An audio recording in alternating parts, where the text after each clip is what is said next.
All right, well, welcome to Goodbye Photo. My name is Brandon. I'm a photographer, and this is my channel. If you haven't checked out my stuff before, I'm currently on a series where I've been traveling through Europe, through Southeast Asia now, and we're currently, in this video, landing in Ninh Binh, Vietnam. A very, let's say, nature-oriented place. There's all these different waterways and these giant granite rock spires and all this stuff to go do. And it's in the country, and it's quieter, and it's not, you know, the hustle bustle city that some other places in Vietnam are known for. 3 hours drive outside of Hanoi. At first, honestly, when I got there, I was like, what is this place? We were staying at this little homestead, rice fields for days.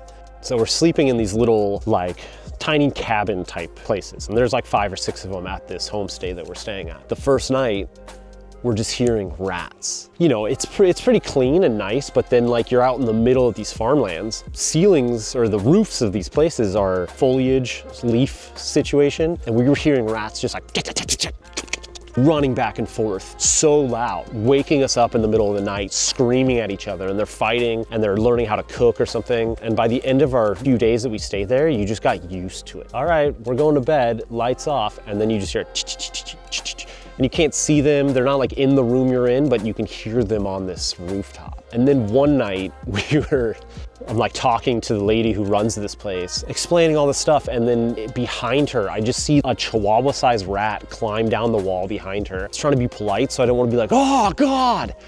So I just watched it happen. Is this gonna be bad?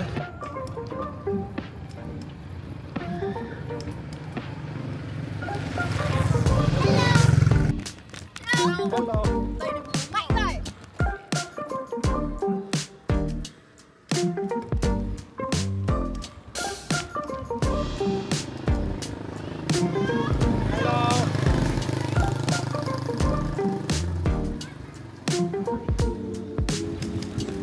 My butt hurts. At least you have a seat that's not inside of you.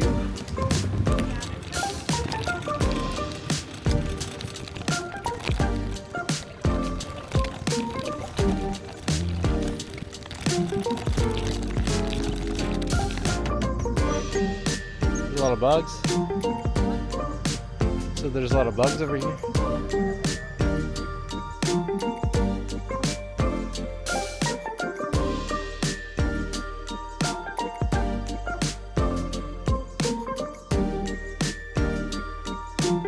So one of the days we actually were there was Thanksgiving in America. They offered to cook us like a really nice meal. And it was duck, fish, and it was really good. All the food that they were cooking us was really good. For some reason, as like a fun treat, my stomach was like, nope. And this was the only time in all of my years of traveling that I've ever gotten like this stomach sick. I thought I was invincible. I thought it wouldn't touch me. I don't recommend. I woke up at like 3 in the morning and was like, ho, ho, ho, ho, here comes Christmas, because it was a straight dash to the toilet. I'll let you fill in the gaps, but let's just say there was a big gap left in my stomach when I was done because I had nothing left. So last night at the homestay that we're at, they made us like roasted duck and this like special fish. It was technically Thanksgiving here.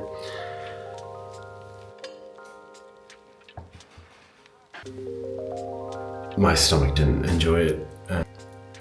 Let's just say I was like praying to the porcelain gods all night, all morning.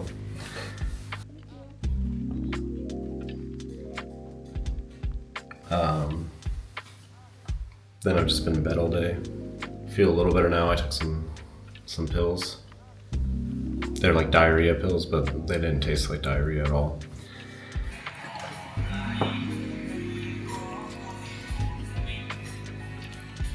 I wasn't throwing up. I'll just say that. After what happened, I wish I was throwing up, I think.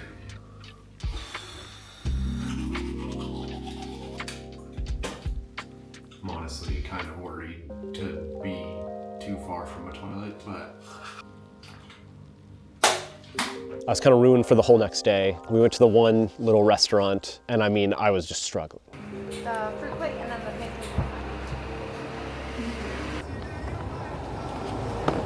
I don't know. Something inside of me wanted to get out. I know.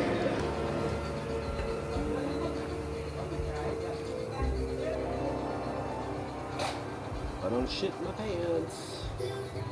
You don't know what it's like to be me, Tina.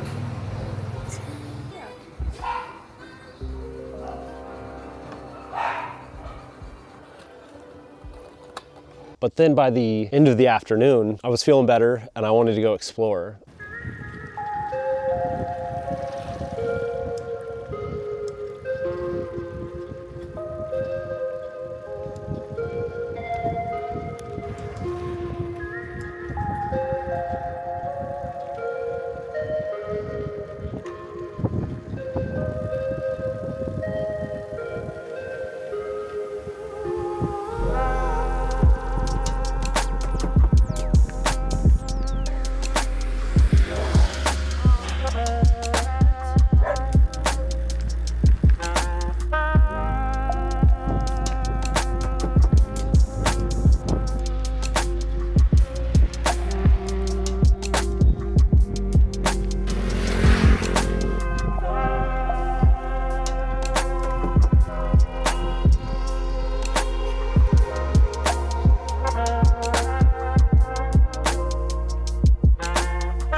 I would say maybe 4 or 5 miles on these bicycles that, I'll tell you what, bicycles weren't built for, you know, me, 6'3" and 220 pounds. I mean, it was held together with thoughts and prayers, to be honest. It was struggling, I was struggling.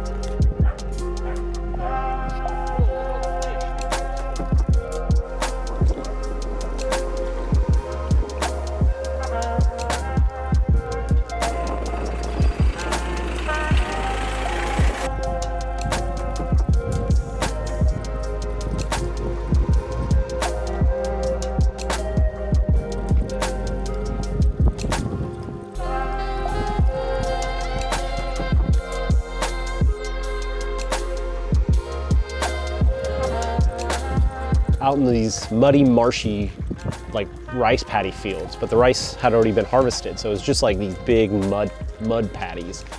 And I couldn't tell at first what they were doing, and then I realized they're harvesting snails. Snails is like a big thing. They eat snails a lot. I've had them, they're really good, actually. Oil and butter and garlic and whatnot. Mosquitoes everywhere, so many mosquitoes.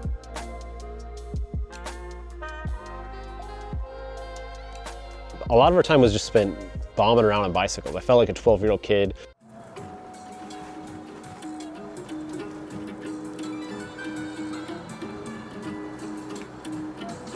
We were so like absorbed by just living slow country life for a little bit that we didn't want to go and jump into an area where there's all these tourists. We only did one of these tourist things. It's called Nha Trang. And it's this big waterway that has all different kinds of passageways and all this stuff. And you go there and it's just chaos from the beginning. You get dropped off in this area, make your way down to the water. You essentially are assigned a captain of this tiny little floating raft that you're on. Maximum of like 4 or 5 people can get on these things. 2 Chinese businessmen behind us, and then the driver, and he is paddling. They're like, he's probably in his 60s. He's stronger than all 4 of us combined. They take you out, boats everywhere. You go through a couple caves. Going on the worst boat trip of our lives. This is no airboat. We're going on a boat ride, and it's maybe the most touristy thing we've done in all of Southeast Asia so far.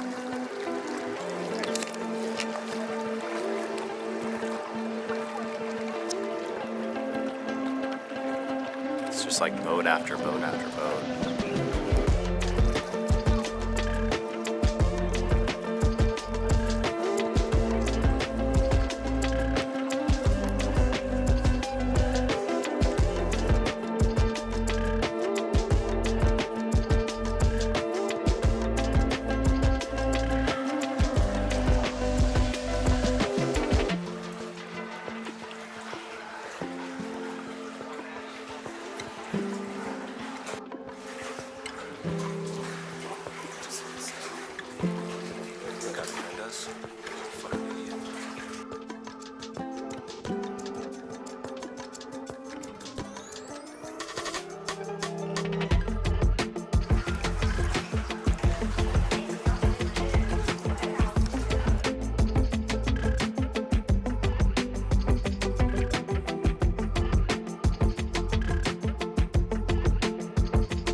There's like these ancient pagodas that you stop off at different points and you get off this little raft and they give you, 20, 30 minutes to walk around. There's people lighting off incense. You can walk around and explore the little area.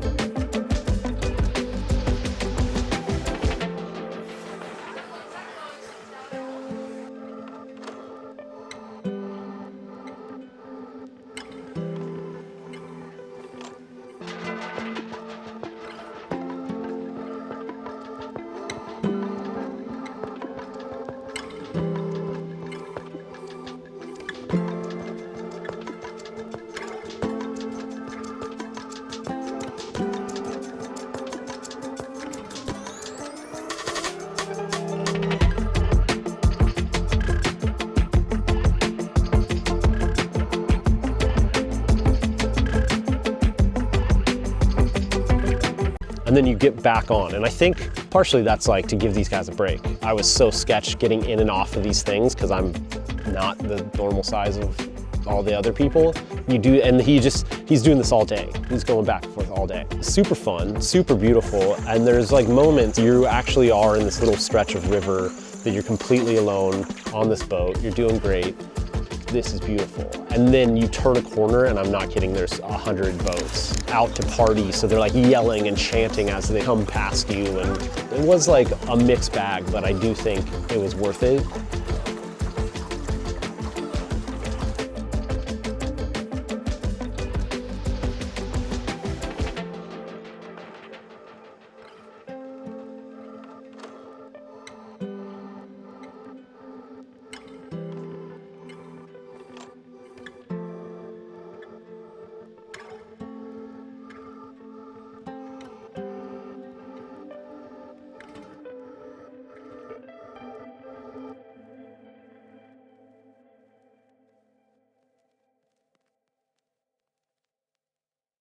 And then at the end of it, they drop you back off, kind of where you started. Koi fish and I think they're carp are just like super prevalent because they're feeding them there and it's like this tourist thing. Thousands of fish just going nuts at the shores of this place and people are feeding them, like, throwing seeds and whatever else, and these fish are just freaking out.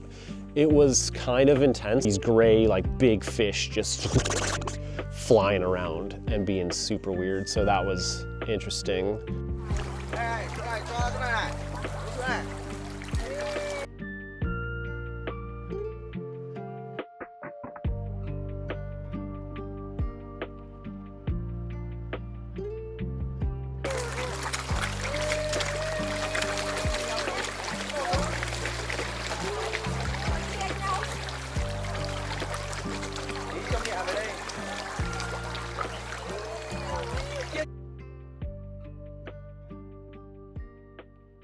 We're going to see a pagoda. I don't know what we're doing.